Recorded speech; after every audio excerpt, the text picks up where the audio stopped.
14장 1절에 있는 말씀을 중심으로 해서 그의 손에 붙들린 사람이라는 제목으로 말씀을 잠깐 묵상하고 기도하려고 합니다.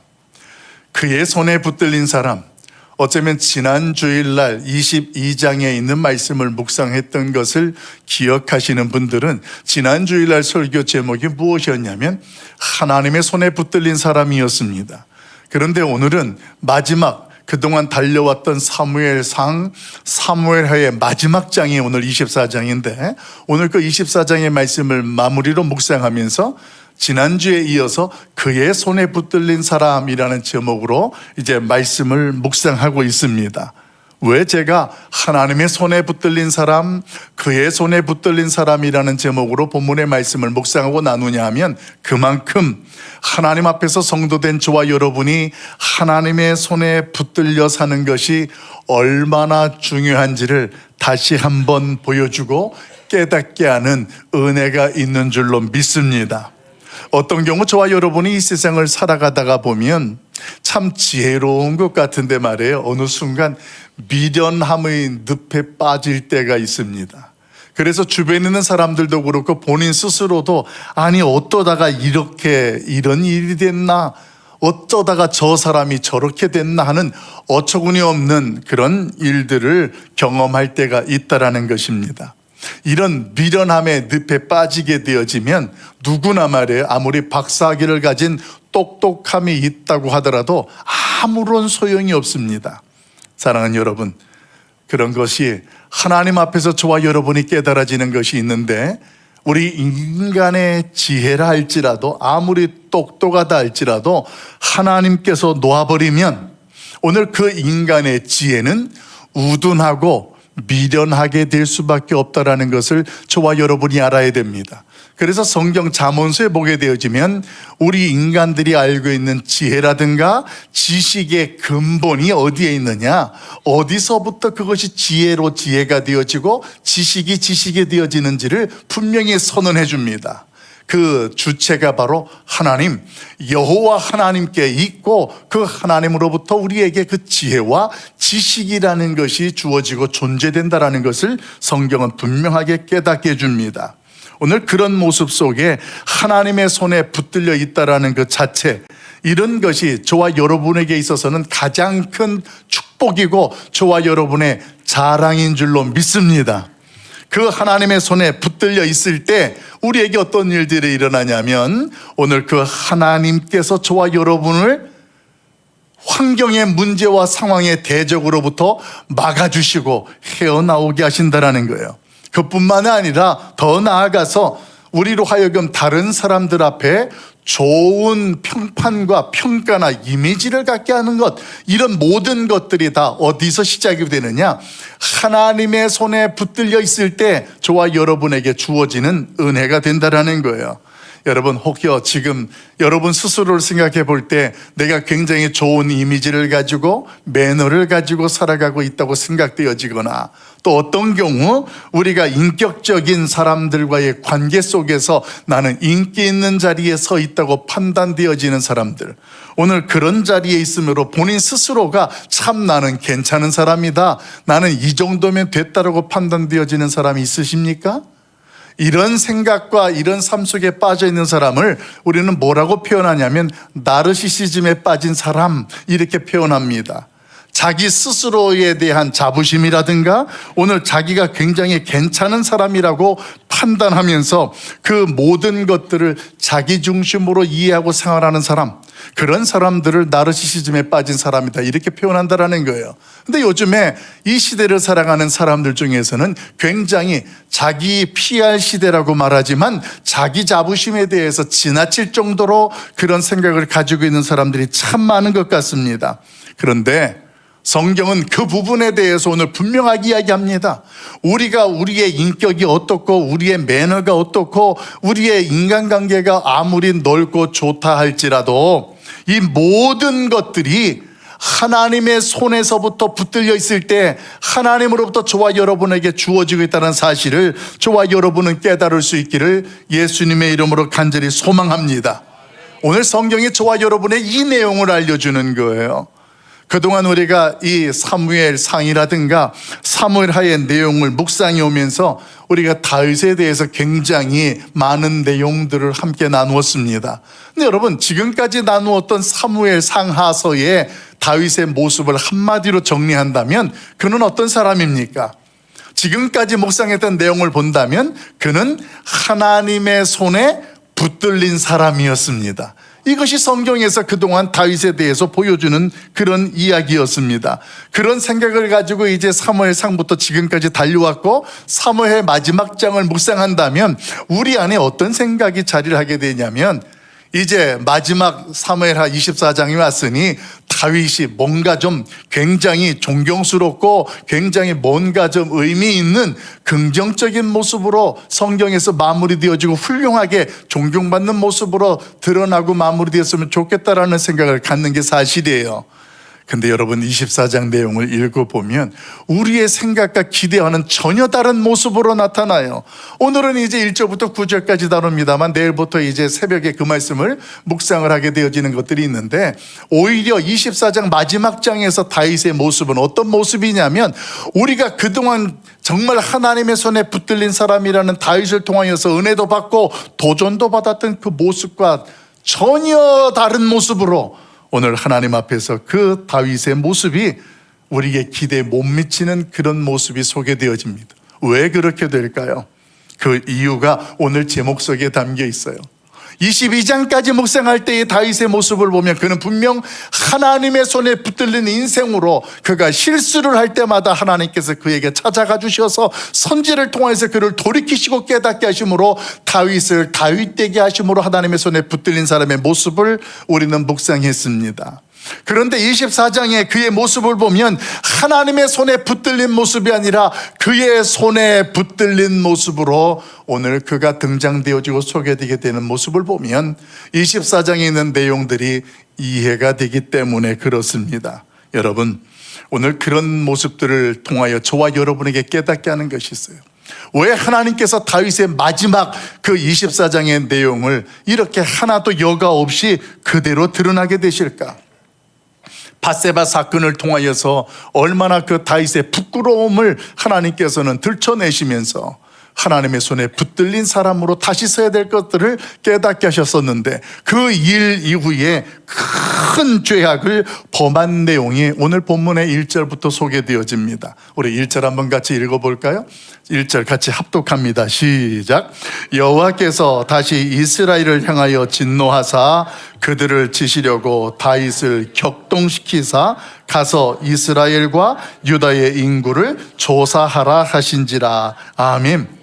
여러분, 사람은 자신의 인생의 황혼기가 되어지고 노년이 되면 어떤 생각들을 가냐면 지금까지 살아온 인생들을 내가 잘 마무리를 해야 되겠다라는 그런 생각을 누구나 갖게 됩니다. 그래서 자기가 스스로 그동안 인생을 돌아보면서 내가 어떤 것들에 대해서 놓친 것이 있다면 그 놓친 것들을 헤아리기도 하고 그리고 또 남겨야 될 것들, 이뤄야 될 것들에 대한 욕심들을 내는 게 정말 사실입니다. 그런데 오늘 말씀을 보게 되어지면 다윗에게도 그런 일이 시작이 됐습니다. 어떤 일입니까? 그의 인생을 이제 잘 하나님 중심으로 마무리해야 될 그 시점에 인구조사라는 유혹이 찾아왔습니다. 여러분, 단순히 인구조사라는 단어를 생각할 것이 아니라 그 인구조사라는 것이 갖는 의의를 기억해야 합니다. 오늘 성경은 인구조사하는 다윗의 모습을 어떻게 저와 여러분에게 보여주냐면 그동안 하나님의 손에 붙들렸던 다윗의 인생과 달리 지금 내가 다스리고 있는 이 나라의 국력이 어느 정도가 되고 그리고 나의 힘이 어느 정도에 되는지를 좀 알고 싶어서 오늘 인구조사를 하는 것으로서 성경은 보여지어집니다. 여러분, 이런 다윗의 모습을 저와 여러분은 어떻게 표현할 수 있냐면 그는 우월감에 빠진 사람이다, 이렇게 표현해요. 여러분, 우월감이라는 것이 무엇입니까? 내가 뭔가를 이루어야 되고 내가 이렇게 해서 이렇게 되어질 수 있고 되어졌다라는 생각 속에서 자신의 인생을 평가하거나 자신의 삶을 돌아보는 모습들이 바로 우월감입니다. 그러니까 이 다윗의 모습은 하나님 앞에서 지금까지 하나님의 손에 붙들려 살았던 모습들을 뒤돌아보면서 이제 내가 얼마 남지 않은 시간 속에 내가 앞으로 어떻게 살아야 될까라는 생각 속에 내가 뭔가를 이제 남겨야 되고 이루어야 되겠다라는 그런 생각에 빠지게 되어집니다. 그런데 이런 말씀을 묵상하면서 저와 여러분이 이제 전체 24장에 보게 되어지면 인구조사 때문에 결국 다윗과 그 이스라엘 백성들이 하나님 앞에서 죄에 대한 대가의 책망을 받게 되는 내용이 소개되어집니다. 근데 그 내용을 볼 때 1절 말씀을 분명하게 읽은 성도들이 있다면 1절 말씀 속에서 이런 질문을 갖게 되는 거예요. 하나님께서 다윗을 격동시킴으로 오늘 그가 인구조사를 하게 되어졌는데 왜 그 인구조사한 것이 하나님 앞에서 밧세바를 범했던 죄악처럼 더 큰 죄악처럼 되어져 버렸고, 그리고 그 죄로 말미암아 다윗과 그 백성들이 그 대가와 그 벌을 받아야 했느냐라는 그런 질문을 갖게 된다는 것입니다. 여러분, 이번에 하나님께서 오늘 이 다윗을 격동시켰다라는 그 말뜻의 의미가 뭘까요? 우리가 생각하는 것처럼 다윗이라는 사람을 하나님께서 충동질하게 하시고 그를 그렇게 간접적으로 영향을 주어서 그가 인구조사를 했다라고 생각하는 말은 성경에서 오늘 표현하는 격동시켰다라는 의미를 잘못되게 왜곡하고 이해하는 모습과 같습니다. 오늘 성경이 말하는 하나님께서 다윗을 격동시켰다라는 것은 하나님께서 다윗의 그 마음과 의도를 허용하셨다라는 개념입니다. 이 말씀을 조금 더 구체적으로 설명하면 이렇습니다. 이제 이스라엘이라는 나라가 부강해지고 평강을 누리게 되어지고 이제 다윗이 나이가 들어서 그의 아들이 왕이 되어질 시기가 다가오는 것을 알게 되자 다윗의 마음속에 무엇이 찾아오냐면 도대체 지금 우리나라의 다른 나라들과 비교해 볼 때 지금 우리나라의 국력이 어떻게 되는지, 자신의 힘이 어느 정도 되는지를 가늠하고 싶은 거예요. 그런 가늠하고 싶은 마음이 이미 다윗의 마음속에 들어와 있었어요. 들어와 있었던 그 마음을 그동안은 하나님께서 다윗을 다스리고 통치하면서 다윗 왕의 자리에 다윗되게끔 이끌어 오셨던 것들이 지금까지의 역사였었습니다. 그래서 아까 말씀을 드린 것처럼 가끔은 다윗이 하나님 앞에 범죄를 할 때도 있었지만 그때마다 하나님은 그 다윗을 여전히 통치하시면서 선제를 보내서 다시 돌이키고 회복시키는 일들을 지금까지 역사하셨습니다. 그런데 여기서 격동시켰다라는 말씀은 어떤 내용이냐면 다윗의 마음속에 이미 그런 유혹이 들어온 거예요. 내가 지금 우리나라의 국력이 어떻게 되어지고 나의 힘과 권세가 어느 정도인가라는 것에 대한 이 우월감에 빠져 있는 그 마음을 하나님께서 아시고, 그래? 내가 그러면 너의 스스로 이 나라의 보호라든가 또 이 나라가 지켜지는 것이 그곳으로 가능한 것 같으냐?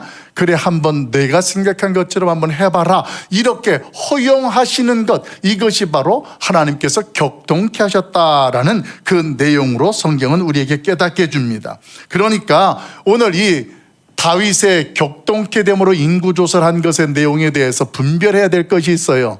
어떻게 보게 되어지면 어떤 사람들은 이렇게 말합니다. 하나님께서 다윗을 격동케 해서 인구조사했으니까 그 죄의 원인은 누구에게 있느냐? 이건 하나님에게 있다. 그런데 왜 하나님께서 다윗과 백성들에게 벌을 주느냐? 이렇게 생각할 수 있는 분들이 계시지만 그 생각은 잘못된 생각이에요. 왜냐하면 우리가 창세기 에덴 동산으로 한번 넘어가 보십시다. 에덴 동산에서 하나님께서 모든 세상 만물을 창조하시고 그 가운데 선악과라는 것을 하나님이 지명하시면서 아담과 하와와 언약을 맺으시게 됩니다. 그렇게 해서 언약을 맺으셨는데 하나님 앞에서 이 아담과 하와가 그만 선악과를 따먹으면서 죄를 짓게 되었습니다. 그랬는데 이 내용을 보는 사람들이 뭐라고 하나님 앞에 그 죄에 대한 결과와 동기를 돌리냐면 하나님께서 선악과를 만들었기 때문에 인간이 타락했다라고 그렇게 생각하고 그렇게 말하는 사람과 같다라는 것입니다. 여러분, 한번 냉정히 보십시다. 하나님께서 이 언약을 맺으셨어요. 선악과를 따먹지 마라. 이것을 따먹는 날에는 죽는다라는 것은 하나님과 인간의 관계를 더 분명하게 보여주는 하나님의 약속이었는데, 중요한 것은 그 선악과를 인간이 따먹었다라는 것, 선악과가 있었기 때문에 따먹었다라는 것이 문제입니까? 아니면 이 선악과를 하나님의 말씀에 불순종해서 따먹은 것이 그가 인간들이 죄를 짓게 된 것입니까? 물어보나마나 이것은 선악과가 있음으로 죄를 진 것이 아니라 불순종했기 때문에, 그 하나님의 말씀을 거역했기 때문에 그게 죄가 되는 것이지, 선악과가 존재하기 때문에 선악과가 죄의 원인이라고 설명할 수가 없다라는 것입니다. 여러분, 이런 내용들을 우리가 하나하나 깨닫게 되어지면 우리 인생들이, 또 특별히 성도된 저와 여러분이 이 세상을 살아가게 되어지면서 죄를 짓는다라는 것은 누구 때문이 아니라 결국 그 죄의 책임은 누구에게 있는 것입니까? 바로 우리에게 있는 거예요. 내가 이렇게 되기 때문에 죄를 짓게 되는 것이고 그런 일이지, 하나님께서 나를 지켜주지 않아서 내가 죄를 지었고, 내가 하나님 앞에서 어떤 이유 때문에 죄를 지었으니까 이 죄는 하나님께 있다, 이런 생각을 하는 것은 옳지 않다라는 것을 성경은 분명하게 선언합니다. 이 내용이 한마디로 무엇을 정리하냐면, 저와 여러분, 우리 인간은 하나님의 손에 붙들려 있어야 우리 안에서 지금 이 시대를 살아가는 우리의 죄악된 속성들과 습관들이 다스려지게 되고 보존되어지는 것이지, 하나님의 손을 떠나면 오늘 저와 여러분은 그 순간 무너지게 되어지고 죄를 지을 수밖에 없는 존재라는 사실을 인정할 수밖에 없는 줄로 믿습니다. 여러분, 저와 여러분이 지금 예수를 믿고 신앙생활하고 있습니다만, 우리 안에 죄악된 생각이라든가 의지라든가 이런 것들이 없어서 저와 여러분이 하나님 앞에서 지금 믿음 생활하고 그 뜻대로 살아가고 있습니까? 아니에요. 우리에게도 세상 사람들처럼 욕심도 있고 욕망도 있고 우리 안에 시기 질투 별의별 것들이 다 있어요. 그런데 이런 것들이 우리 안에서 다스려지고 절제되는 것이 하나님께서 우리를 통치하시고 다스리는 까닭에 오늘 저와 여러분이 성도로 성도의 자리에 있는 것이고 하나님의 백성으로 이 자리에서 예배하게 되는 줄로 믿습니다. 이게 지금 현재 오늘 사무엘서에서 저와 여러분에게 깨닫게 하시는 메시지가 된다라는 것입니다. 자, 그러면 이런 생각을 한번 해봐요. 그럼 지금까지 하나님께서 다윗을 붙잡아 오셔서 하나님의 사람으로 다윗을 다윗되게 하면서 여기까지 왔는데, 왜 24장 인생의 다윗의 마지막 부분에 와서 오늘 그로 하여금 그를 하나님께서 격동시켜서 그로 하여금 그 마지막 인생의 인구조사라는 유혹이, 또 백성들이 고통을 당하게 되는 일들이 되게 되셨을까라는 질문입니다. 사랑하는 성도 여러분, 오늘 말씀을 묵상하면서 저와 여러분의 인생 속에서 하나님의 손을 떠나는 우리의 발걸음과 모습들이 멈춰질 수 있길 예수님의 이름으로 소망합니다. 진정으로 그렇다면 하나님 앞에서 우리의 인생이 하나님의 손을 떠나지 아니하고 멈추는 구체적인 내용들이 뭐가 있을까요? 오늘 말씀을 근거해 볼 때 우리 방송씨 도와줄까요? 이제는 우리에게 있어서 같이 한번 읽어봅니다. 이것 말고 현대판 인구조사 그 위에 거 있죠? 예, 이제는 우리의, 같이 한번 읽어봅니다. 시작. 현대판 인구조사 같은 숫자의 우월감에서 벗어납시다. 아멘. 여러분, 숫자의 우월감이 저와 여러분 가운데 얼마나 밀집해져 있는지 모릅니다. 밀접한 관계와 상황 속에서 저와 여러분이 살아갑니다. 학생들은 점수라는 숫자의 개념으로 자신들의 존재가 평가되어지고요, 우리 어른들 같은 경우는 내가 연봉이 얼마이고, 그리고 내가 얼마나 넓은 큰 집을 가지고 있고, 내가 얼마나 높은 직급을 가지고 있는, 이게 다 뭐냐면 세상의 우월감이에요. 이 우월감이라는 것을 통해서 자신의 존재를, 정체를 드러내려고 하는 거예요. 지금 다윗이 그 우월감의 늪에 빠졌다라는 거예요. 내가 인구조사를 해보니까 결과적으로 우리에게 칼을 들 만한 사람이 이 정도로 있고 우리의 이런 저의 국력이 있더라, 이런 것을 통해서 적어도 우리 이스라엘이라는 나라는, 우리 유다는 이런 정도의 수준에 있다라는 걸 드러내고 과시하고 싶은 거예요. 여러분, 이 말씀을 묵상하면서 다윗만 그런 모습을 가지고 있었을까요? 저는 다윗만이 아니라 사실 말씀을 전하고 있는 목사인 저도 여기에서 자유할 수 없다는 것을 여러분에게 고백할 수밖에 없어요. 우리 목사님들이 만나면 가장 많이 말하는 것이 무엇인지 아세요? 그 교회는 주일날 성도가 어느 정도 모여요. 이게 그 목사님의 어떤 목회의 영향이나 이런 것들이 평가되어지고 그런 것들을 통해서 자기를 과시하고 드러내려는 우월감들이 우리 목사들한테도 있는 거예요. 근데 그게 목사들에게만 있을까요? 여러분들도 성도에서 누구를 만났어요. 우리 아이가 어느 대학 갔어요. 우리 아이는 어디 직장에 갔어요. 이런 것들이 이게 뭔가가 이런 것들을 통해서 우리의 정체성을 대변해 주는 것 같고 우리를 보호해 줄 수 있는 것 같은 생각 속에서 그런 것들에 근거해서 내가 내 스스로가 말하고 행동하는 일들, 그런 모습들 속에 익숙하다가 보면 어떤 모습들이 되어질까요? 점점점 다윗이 오늘 인구조사를 하게 되어지면서 하나님의 뜻을 거스르게 되는 것처럼 저와 여러분의 인생 가운데에도 하나님의 손에 붙들린 것 같았는데 어느 순간 세상이 좋아하고 기뻐하는 우월감에 빠져서 하나님 없이 내가 뭔가를 이루고 나타나야 될 수 있고 행할 수 있다라는 그런 삶 속에 익숙해지는 거예요. 이것들이 신앙까지도 우리 안에까지 깊숙이 들어와서 저와 여러분으로 하여금 오늘 이 땅을 살아가는 가운데 어려움들을 경험하고 겪게 한다라는 사실입니다. 여러분, 그런데 그게 아니에요.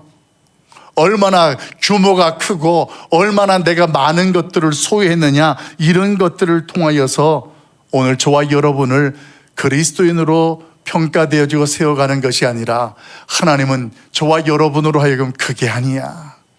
그러면서 저와 여러분을 평생 동안 훈련시키는 거예요.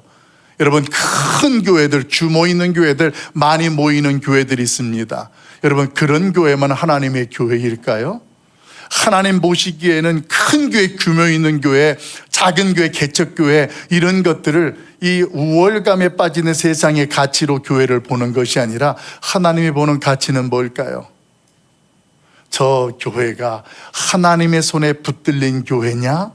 저 교회의 성도들이 하나님의 손에 붙들린 성도들이냐, 이것이 하나님의 교회를 바라보시는 하나님의 관심이요 의지가 되는 줄로 믿습니다. 여러분, 이런 것들을 깨닫고 훈련시키기 위해서 오늘 24장의 다윗의 그 비참한, 어쩌면 부끄러운 모습들을 저와 여러분에게 보여주고 있다는 것입니다. 하나님께서는 우리의 인간의 한계를 깨닫게 하기 위해서 오늘 저와 여러분에게 그 인구조사로 인한 다윗의 안타까운 모습을 보여준다는 거예요. 우리 2절 3절 한번 읽어볼까요? 2절 3절 말씀 같이 봅니다. 성경 2절 3절 말씀 같이 봐요. 시작. 이에 왕이 그 곁에 있는 군사령관 요압에게 이르되 너는 이스라엘 모든 지파 가운데로 다니며 이제 단에서부터 부엘세바까지 인구를 조사하여 백성의 수를 내게 보고하라 하니 요압이 왕께 아뢰되 이 백성이 얼마든지 왕의 하나님 여호와께서 100배나 더하게 하사 내 주 왕의 눈으로 보게 하시기를 원하나이다. 그런데 내 주 왕은 어찌하여 이런 일을 기뻐하시나이까 하되. 아멘. 여러분, 다윗 곁에 있는 요압이라는 사람의 충언을 한번 보십시오. 다윗은 지금 세상의 우월감에 빠져서 우리나라가 어느 정도가 되고 나의 권력이 어느 정도인가에 대해서 궁금하고 그것을 알아보려고 하고 인구조사를 할 때 이 요압이라는 군대 장관이 이야기하는 거예요. 왕이여, 하나님 앞에서 얼마나 많이 있느냐, 얼마나 힘이 있느냐, 이게 뭐가 중요합니까? 근데 왜 왕이여 당신은 이렇게 기뻐하지 아니하시는 그 일을 행하려고 하십니까? 그런 말씀으로 직언하게 됩니다. 오늘 이 말씀을 통하여 하나님께서 깨닫게 하시는 것은 다윗으로 하여금 얘야, 내가 너를 격동시켜서 허용해서 네 마음속에 있는 욕망대로, 너의 그 유혹대로 인구조사를 허용하는데 중요한 것은 너의 한계를 내가 알아야 한다. 오늘 이 말씀처럼 저와 여러분에게 하나님께서 말씀합니다. 우리가 뭔가 나에 있는 그 어떤 것으로 뭔가를 이룰 수 있고 행할 수 있다는 우리의 모습 속에 하나님이 말씀하세요. 너의 한계를 너는 알고 있니? 네가 나를 떠나서도 그런 것들을 감당할 수 있고 할 수 있다고 생각하니? 사랑하는 성도 여러분, 오늘 그 하나님 앞에서 그 음성이 저와 여러분에게 분명하게 들려질 수 있기를 예수님의 이름으로 간절히 축복합니다. 규모와 크기가 중요한 것이 아니라는 거예요. 이 이야기를 잘 소개해 주는 게 누가복음 15장에 목자와 잃어버린 양 한 마리의 모습을 통하여 성경을 소개해 줍니다. 아는 것처럼 양 100마리가 있어요. 근데 목자가 어느 날 카운트를 해보니까 한 마리가 없는 거예요. 한 마리 잃어버린 거예요. 그 순간 목자가 어떻게 됩니까? 99마리를 두고 잃어버린 한 마리를 찾아가는 거예요. 여러분, 여기에서도 세상 어떤 사람들은요, 교회 다니는 어떤 사람들은 이야기해요. 아니, 한 마리보다 99마리의 가치가 비교할 수 없는데 어떻게 99마리를 두고 한 마리를 찾아가느냐. 네, 이거는 말이에요, 누가복음 15장에서 하나님이 우리에게 말씀하시는 본질을 놓치면 그렇게 되는 거예요. 여러분, 누가복음 15장에 잃은 양 한 마리가 100마리의 비유는, 그 이야기의 핵심은 주인 되는 목자를 떠난 양에게 있는 거예요. 99마리가 아니에요. 잃어버린 목자를 잃어버린 양, 그리고 그 목자가 잃어버린 양을 찾아 나서는 그 심정, 이것이 하나님의 마음이고, 오늘 그 하나님께서 우리 한 사람 한 사람의 영혼을 그렇게 사랑하고 존경한다라는 것을 깨닫게 하는 메시지라는 것입니다. 이것이 어떤 경제적인 가치로 해석하고 이해할 내용이 아니라는 것입니다. 여러분, 그래서 오늘 이 누가복음 15장을 통하여서 잃은 양 한 마리의 가치는 우리의 신앙의 본질이고 교회의 정체성이 된다는 것입니다. 얼마나 많이 소유했느냐, 얼마나 내가 뛰어나느냐, 이런 우월감이 아니라 잃어버린 어린 양 한 마리가 가장 소중하고 가치 있는 것처럼 오늘 저와 여러분의 신앙 속에서도, 우리 교회에서도 이것이 우리의 정체성이 되고 우리의 모습이 되어야 된다는 거예요. 요즘 제가 대신방을 하면서 행복한 이유가 여기에 있습니다. 다른 교회들처럼 그렇게 크지 않아요. 그런데 성도들과 신방하면서 대화를 나누다 보면 그들의 내용 속에 하나님께서 저를 붙잡아 주셔서, 하나님께서 우리의 가정을 도와주셔서 이런 은혜가 있고 이런 감사가 있었어요 라는 간증을 듣게 되면, 제가 피곤함이 있어도 그 안에서 하나님, 이렇게 우리 교회를 붙잡아 주시고 우리 성도들과 가정을 붙잡아 주시니 참 감사합니다.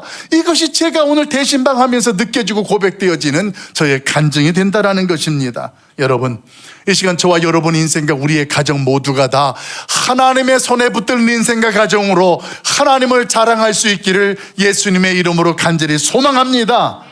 우리가 하나님 앞에서 그동안 하나님을 저버리고 떠내려왔던 우리의 발걸음들이 멈춰질 수 있기를 예수님의 이름으로 축복합니다. 그것이 구체적으로 뭐냐? 현대판 인구조사를 내가 이제는 벗어나는 거예요. 오늘 이 시대의 우월감이라고, 내가 뛰어나다라는 것으로 됨됨이로 인정하는 그것에서부터 하나님 앞에서 내가 그것을 내려놓는 거예요. 내가 이만큼 소유하고 이런 위치에 있어도 하나님의 손을 떠나면 다윗처럼 이렇게 마지막에 안타까운 모습들을 경험할 수 있는 그런 존재라는 것을 저와 여러분이 깨달아야 된다는 것입니다. 오늘 그 하나님의 손에 붙들린 인생, 그 인생을 성경은 뭐라고 말하냐? 충만한 인생이다, 이렇게 표현해요. 우리 말씀 한번 볼까요? 9절 말씀 읽어봐요. 9절 같이 읽어봐요. 시작. 요압이 백성의 수를 왕께 보고하니 곧 이스라엘에서 칼을 빼는 담대한 자가 80만 명이요 유다 사람이 50만 명이었더라. 아멘. 여러분, 9절 말씀에 보게 되어지면 다윗이 인구조사를 하게 되어지는 동기와 목적이 분명하게 나와요. 무엇 때문에 그렇습니까? 본문에 보게 되어지니까 이스라엘에서 칼을 빼는 담대한 자의 숫자가 나와요. 결국 인구조사를 한 목적이 아까 서론에서 말씀을 나눈 것처럼 내가 어느 정도이고 우리나라가 어느 정도인가, 그리고 이 나라가 앞으로 보호받고 유지되기 위해서는 그래도 막강한 군사력이 필요하다라는 그 근거에 인구조사의 야망과 욕심이 다윗 속에 들어갔고, 그 모습 속에 하나님께서는 그렇게 해서 내가 지금까지 살아왔니? 너의 한계를 아직도 모르니? 이것을 깨닫게 하신 하나님의 훈련의 현장이 바로 오늘 24장이었다라는 거예요. 우리가 아는 것처럼 여러분, 다윗이 골리앗 같은 큰 장수 앞에 섰을 때 그가 힘이 있고 능력이 있어서 그보다 골리앗보다 뛰어나서 이길 수 있었습니까? 아니었습니다. 무엇이었냐면 그에게는 너는 창과 칼과 방패로 나오거니와 나는 살아계신 만군의 여호와 이름으로 나간다는 하나님 앞에서의 충만함이 있었다라는 거예요. 그 그 하나님의 이름만으로도 나는 부족하지만 만족합니다라는 그 신앙의 고백이 전쟁터에서 골리앗을 이겼던 거예요.